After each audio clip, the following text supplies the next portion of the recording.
Hi everyone, Miss Lynn here and welcome back to Sunday Night Stories and Songs.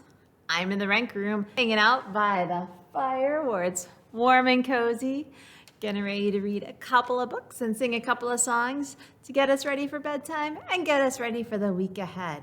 Let's get started.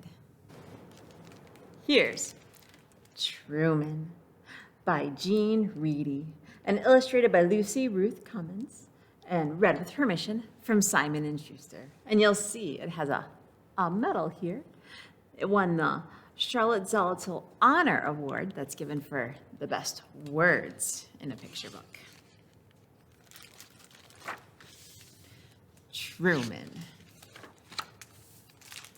Truman was small, the size of a donut, a small donut, and every bit as sweet. He lived with his Sarah high above honking taxis and growling trash trucks and shrieking cars, and the number 11 bus, which traveled south. Truman never honked or growled or shrieked at anything or anybody. He was peaceful and pensive, just like his Sarah. One day, Sarah ate a big banana with her breakfast, clipped a blue bow in her hair, and buttoned up a brand new sweater. She strapped on a backpack so big, 32 small tortoises could ride along in it. But 0 tortoises did. Sarah placed 7 green beans in Truman's dish, 2 more than usual. She kissed her finger and touched it to his shell and whispered, "Be brave." Then she left. Not to worry, she'd left before, and she'd always returned. But this time, that backpack was particularly big, and Sarah looked particularly pensive. And that banana, and that bow, and let's not forget about those extra beans. That's when Truman saw something he'd never seen before. Sarah boarding the number 11 bus going south. The bus roared away. Truman waited for Sarah to return. He waited and waited. He waited 1,000 hours, tortoise hours that is, until he could wait no longer. He would go after his Sarah. He would catch the number 11 south, even amid the honking and the growling and the shrieking, even if it seemed impossible. Bonk. That's when he noticed the rocks. 3 rocks that had always been there. Ordinary rocks that now seemed extraordinary.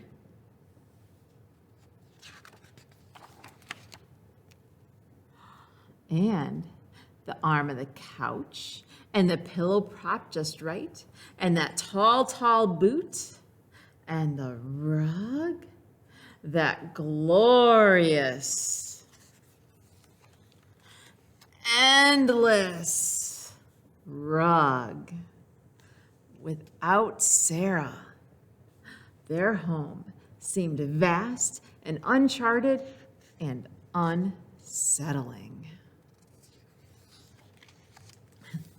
Truly unsettling. But perhaps most unsettling was that Truman could no longer see the taxis or the trash trucks or the cars or the number 11 bus. Which way was south anyway? Now the sun hung low like Truman's head and heart. Just then. And then, vroom, screech, whoosh, up floors and under doors. Truman heard it. A bus. It was time to catch the number 11 South. Amid the honking and the growling and the shrieking, yet standing there in that ray of light, Truman felt peaceful and pensive and brave.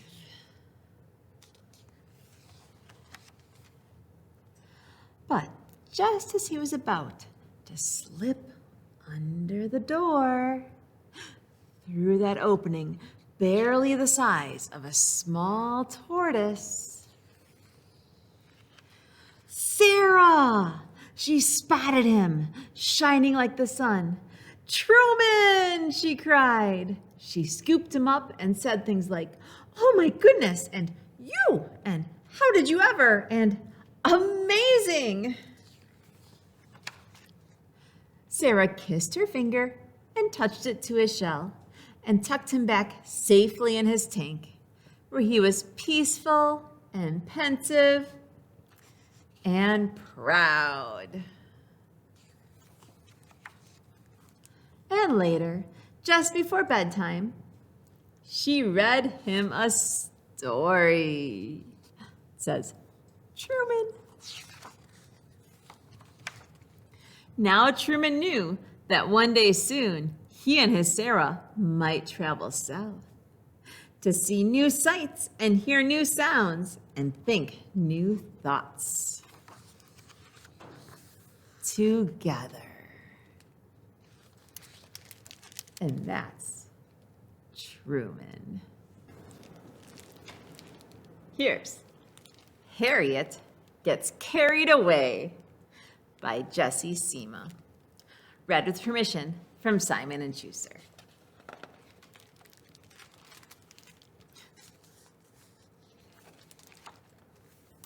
Harriet loved costumes.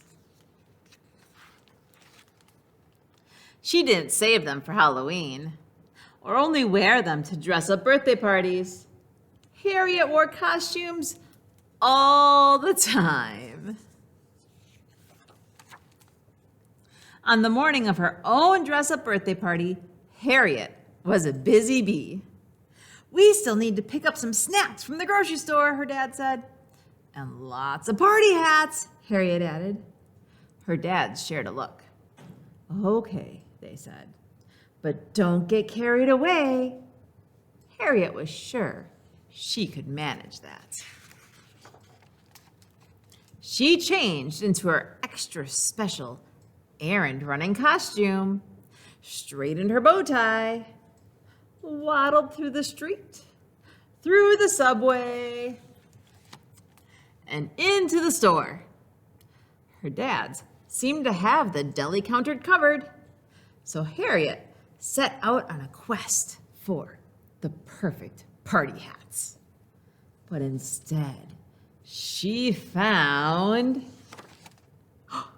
something else. Harriet forgot all about the party hats. She waddled past the checkout lines, through the city, and out of town. "Where are we going?" Harriet asked excitedly. "Back home, of course," a penguin answered. "The city is a nice place to visit, but I wouldn't want to live there." As the balloons floated farther from the city, Harriet's thoughts floated back to her birthday party.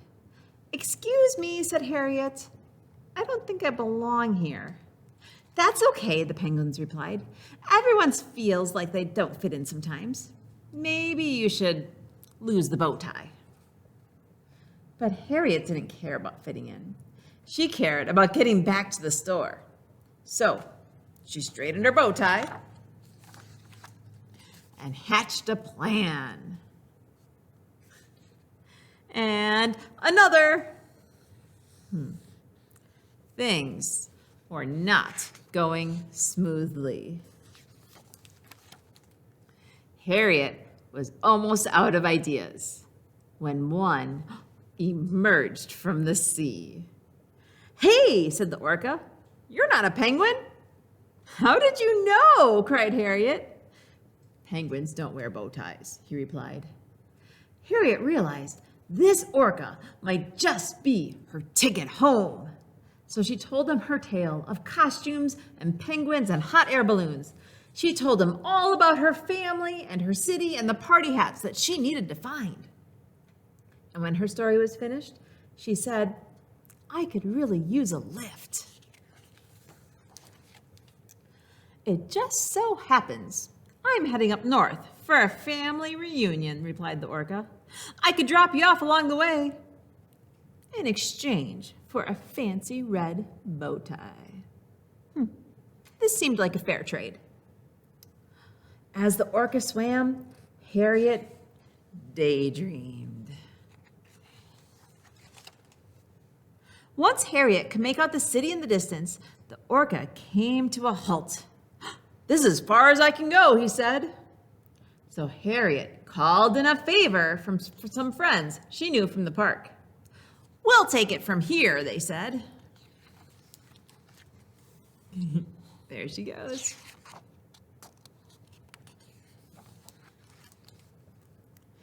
Harriet soared back into the store and headed straight for the party hats. It didn't take long to pick out the perfect ones. She found her dad's at the deli, just where she'd left them. "Where did you sneak off to?" they asked. "I just went to get the party hats," said Harriet. "Oh, and I could use a new bow tie." With hats in hand, Harriet waddled back through the subway, up the street, and into her room.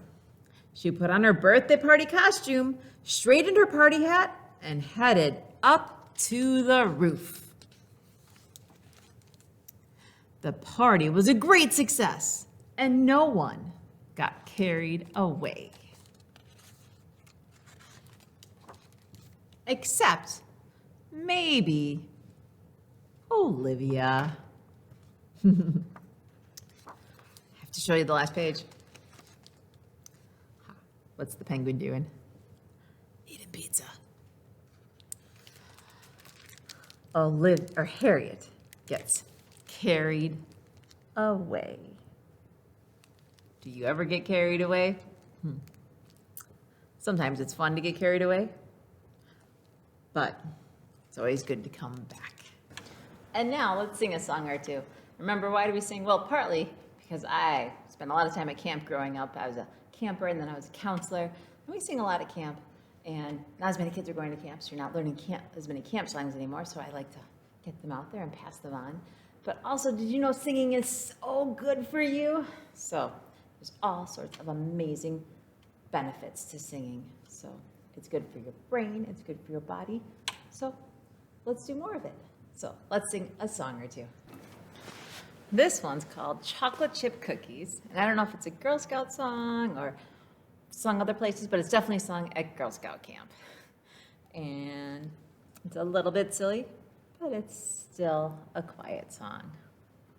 And remember, I can play campfire guitar. I am not the world's best guitar player, so if I make mistakes, it's okay. Made of sugar, butter, and flour, then you put them in the oven for about a quarter hour. But the thing that gives them their magical power is the chocolate chips inside. Chocolate chip cookies, you gotta have more. You can bake them in the oven or buy them at the store. But whatever you do, have them ready at my door, and I'll love you till I die. Can't eat one, can't eat two. Once you start chewing, there's nothing you can do but to clean your plate and eat the crumbs too, and go out and find some more. Chocolate chip cookies, you gotta have more. You can bake them in the oven or buy them at the store. But whatever you do, have them ready at my door, and I'll love you till I die. When I die, don't want wings, golden halo, or harp that sings. Just give me a book, fire, and someone who brings me chocolate chip cookies all day. Chocolate chip cookies, you gotta have more. You can bake them in the oven or buy them at the store. But whatever you do, have them ready at my door, and I'll love you till I die. Chocolate chip cookies, you gotta have more. You can bake them in the oven or buy them at the store. But whatever you do, have them ready at my door, and I'll love you till I die. That's chocolate chip cookies. Do you love chocolate chip cookies that much? And this is the garden song, also sometimes called Inch by Inch, originally written by David Mallet. And I'll give it my best shot to try to play along on guitar. And if I make mistakes, that's okay. Inch by inch, row by row, gonna make this garden grow. All it takes is a rake and a hoe and a piece of fertile ground. Inch by inch, row by row, please bless these seeds I sow. Please warm them from below till the rain comes tumbling down. Pulling weeds and picking stones, we are made of dreams and bones. Feel the need to grow my own, 'cause the time is close at hand. Grain for grain, sun and rain, find my way in nature's chain. To my body and my brain, to the music from the land. Inch by inch, row by row, gonna make this garden grow. All it takes is a rake and a hoe and a piece of fertile ground. Inch by inch, row by row, please bless these seeds I sow. Please warm them from below till the rain comes tumbling down. Plant your rows straight and long, temper them with care and song. Mother Nature will make you strong if you give her love and care. Old crow watching hungrily from his perch in yonder tree. In my garden I'm as free as that feathered thief up there. Inch by inch, row by row, gonna make this garden grow. All it takes is a rake and a hoe and a piece of fertile ground. Inch by inch, row by row, please bless these seeds I sow. Please warm them from below till the rain comes tumbling down. That's the garden song. Thank you so much for joining me for another week of Sunday Night Stories and Songs. I hope you enjoyed it, and I hope you have a wonderful week.